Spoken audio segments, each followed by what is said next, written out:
જય શ્રી રામ મિત્રો, આપનું સ્વાગત છે મારા યુટ્યુબ ચેનલમાં નિતેશ એક્સપ્લોરરમાં. આજે હું તમને લઈને આવ્યો છું એક ખૂબ જ ચમત્કારિક અને પ્રાચીન સ્થળમાં એવું જન હનુમાન મંદિર આપણે જઈ રહ્યા છે. તમને ખ્યાલ હોય કે જન હનુમાન એ ભક્તની મનોકામના પૂરી થાય એવા અઢળક વિશ્વાસ સાથે લોકો દૂર દૂરથી અહીં આવે છે. તો ચાલો મિત્રો, આજે શરૂ કરીએ જન હનુમાનના દિવ્ય દર્શન. તો મિત્રો, આ છે જન હનુમાનનું પ્રવેશ દ્વાર છે. અહીંયાથી આપણે જન હનુમાન લગભગ 1 કિલોમીટરની અંદર આવેલું છે. આ એનું પ્રવેશ દ્વાર છે. જન હનુમાન મંદિર ખૂબ વિશાળ જંગલની વચ્ચે આવેલું છે. આ જંગલ એટલું ખૂબ વિશાળ છે કે અહીંયા શાંતિ, એકદમ સુંદર રમ્ય દ્રશ્ય તમને જોવા મળે છે. આપણે આ બધા મળીને એક અલગ જ શક્તિનો અનુભવ કરાવે છે. ખાસ કરીને લોકો અહીંયા મંગળવારના દિવસે વિશેષ આવતા હોય છે પૂજા અર્ચના કરવા માટે. તો અહીંયા ભીડ વધુ માત્રામાં જોવા મળતી હોય છે. કહેવાય છે કે જન હનુમાન મંદિર ખૂબ સદીઓ જૂનું છે. એક વખત હનુમાનજી અહીં સ્થાનિક લોકોને સંકટમાંથી મુક્તિ અપાવી હતી. ત્યારથી આ સ્થળનું નામ જન હનુમાન તરીકે પ્રખ્યાત થયું હતું. લોકોના વિશ્વાસ અને ભક્તિથી આ સ્થળની મહત્વતા અને દિવસ ખૂબ વધી ગઈ છે.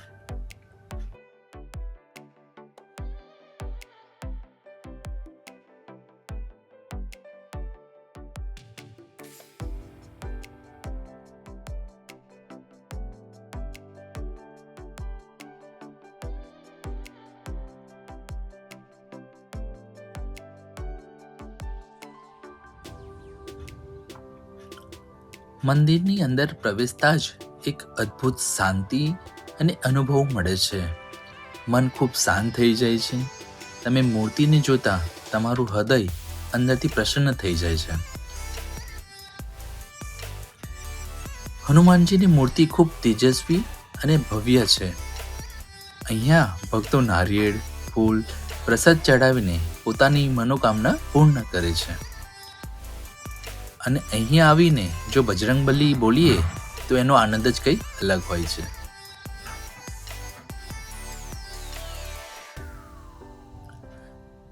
અહીં એક ખાસ માન્યતા છે કે મનથી માંગી રાખેલી ઈચ્છા હંમેશા પૂર્ણ થાય છે. ભક્તો અહીંયા નારિયેળ ચડાવીને પોતાની મનોકામના પૂર્ણ કરે છે. ઘણા લોકોના અનુભવ કહે છે કે હનુમાનજીની કૃપાથી તેમની પરેશાનીઓ ખૂબ દૂર થઈ જાય છે. મંદિરનું વાતાવરણ ખૂબ જ શાંત અને શુદ્ધ છે. સવાર અને સાંજની આરતી, દીવાની રોશની અને ભક્તિભાવ આ સમગ્ર સ્થળને પવિત્ર અને સકારાત્મક ઉર્જાથી ભરપૂર બનાવે છે.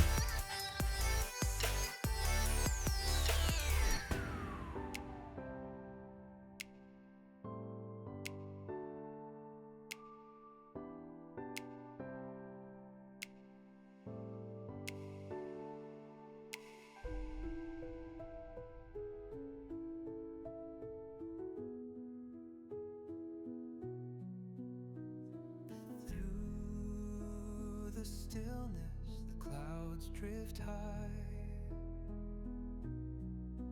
Thoughts like breezes whisper by.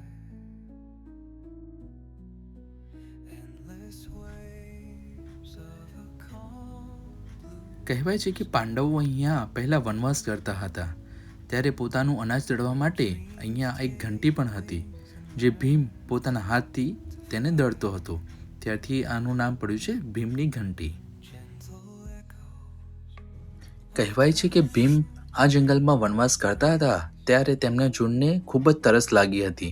તો ભીમે પોતાના મનોબળથી જમીનની અંદર ખૂબ તીવ્ર જુસ્સાથી તીર માર્યું હતું. ત્યાંથી આ પાણી નીકળ્યું હતું.